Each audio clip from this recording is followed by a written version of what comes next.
É o boom das commodities de segunda-feira. Aqui lendo alguma coisa do Causa Operária, Diário Causa Operária. Diário da Causa Operária, cadê?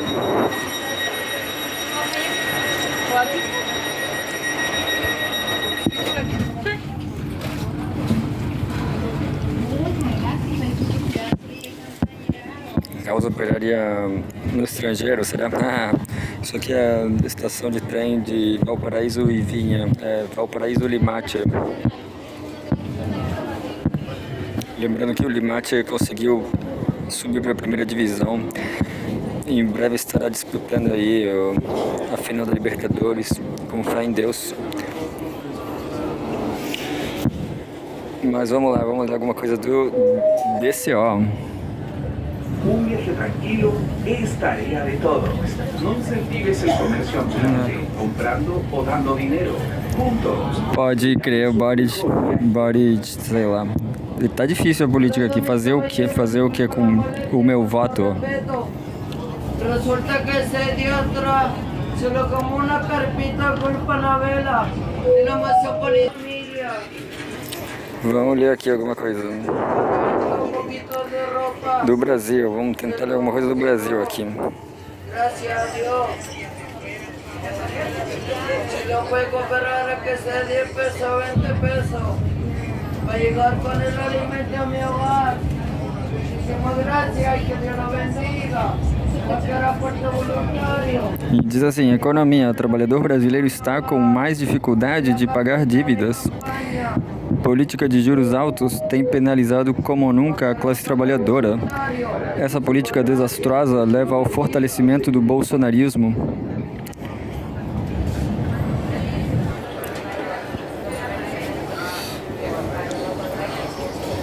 Assim, os números estão demonstrando que a realidade das famílias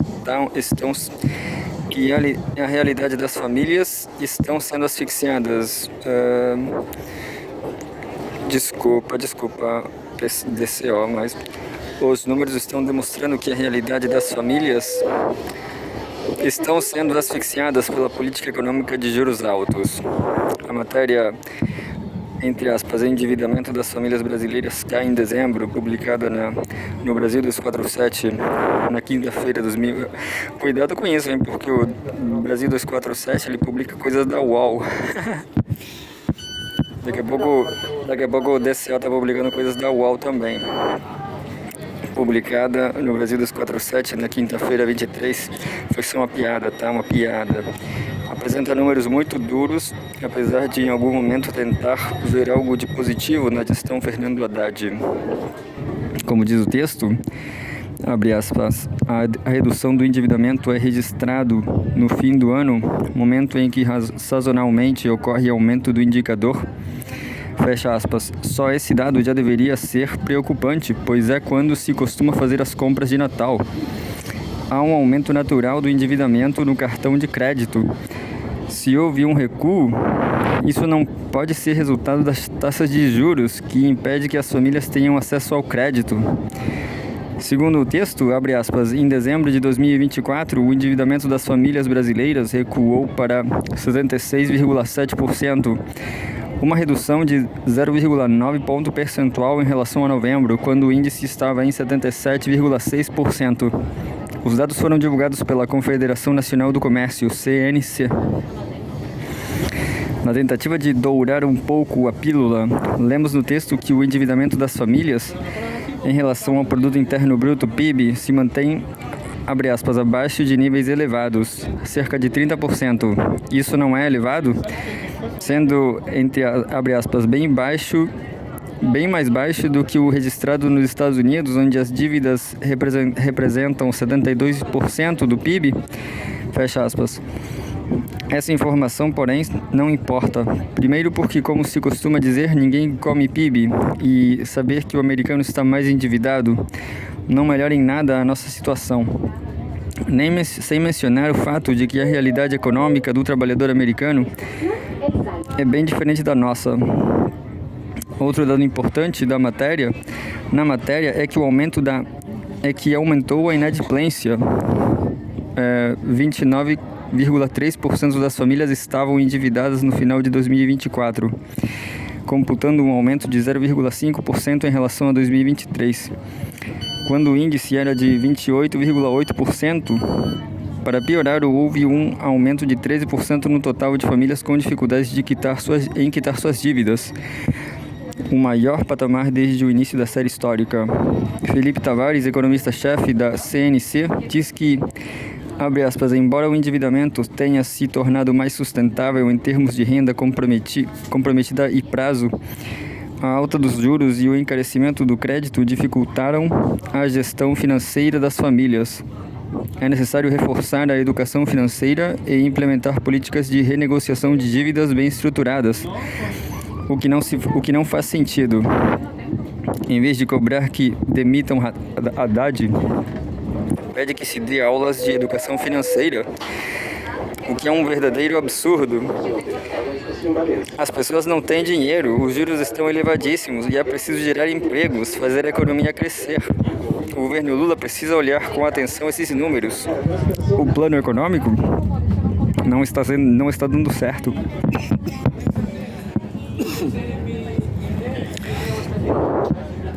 A continuar assim, teremos a volta da extrema-direita ao poder, principalmente porque não existe nenhuma mobilização do governo, que tem governado apenas em favor do capital.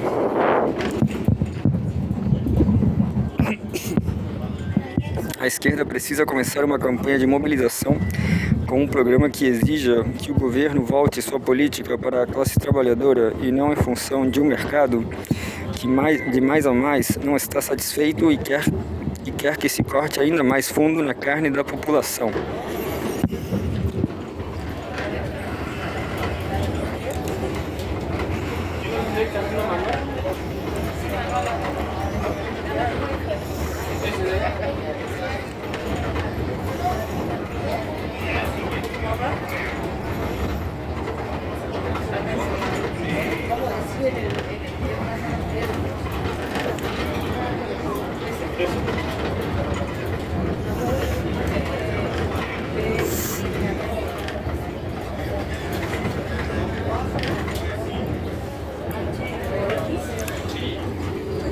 A segunda notícia aqui do DCO. Desemprego. Ao menos 54% dos trabalhadores brasileiros vivem na informalidade. Somando os trabalhadores classificados como informais pelo IBGE e os que são microempreendedores, o total é de 56 milhões de pessoas, publicado hoje, 27 de janeiro. A crise que surgiu com a fiscalização do PIX... mostrando a foto. A crise que surgiu com a fiscalização do PIX em transações a partir de R$5.000 mensais demonstrou que a situação econômica do país é terrível. Os trabalhadores brasileiros vivem à beira da miséria, à margem da economia real, e têm medo de serem taxados e assim perder o pouco que conseguem arrecadar cada dia. Só um parêntese, lá atrás tinha uma faixa que estava... Tinha uma faixa denunciando a CONAF, que a CONAF é uma história à parte, é uma polêmica muito grande, que supostamente é uma corporação para combater os incêndios. Aí descobriram que os funcionários estavam provocando os incêndios. Mas vamos lá. Os trabalhadores brasileiros vivem à beira da miséria, à margem da economia real, e têm medo de serem taxados e assim perder o pouco que conseguem arrecadar a cada dia. Uma pesquisa do IBGE mostrou que 40,3 milhões de pessoas trabalham na informalidade. Já a Receita Federal indicou que 17 milhões são MEI, o que é quase o mesmo fenômeno, e que 6,78 milhões estão inadimplentes. Esse é o quadro de desastre da economia nacional. Os trabalhadores têm medo de qualquer tipo de ataque, seja dos patrões, seja do governo. E com Haddad como ministro da Economia, o medo do governo é cada vez maior. ele está sendo responsável por uma série de políticas abertamente de direita, como os cortes no Bolsa Família, no benefício de prestação continuada BPC, novos impostos para trabalhadores, fiscalização de pequenas transações e teto no salário mínimo. Esses 40,3 milhões de trabalhadores na informalidade representam 38,7% da população ocupada, ou seja, 104 milhões de pessoas. Esse dado em si já é preocupante.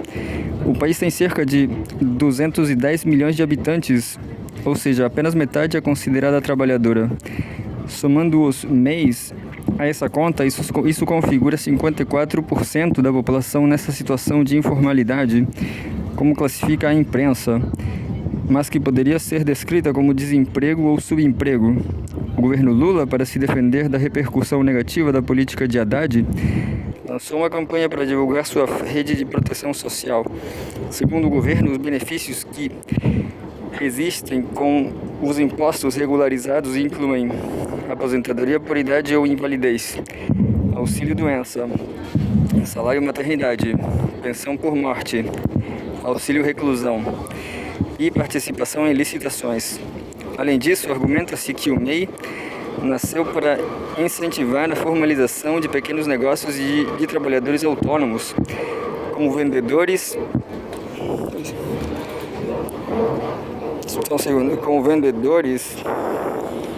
doceiros, manicures, cabeleireiros, eletricistas, entre outros, a um baixo custo.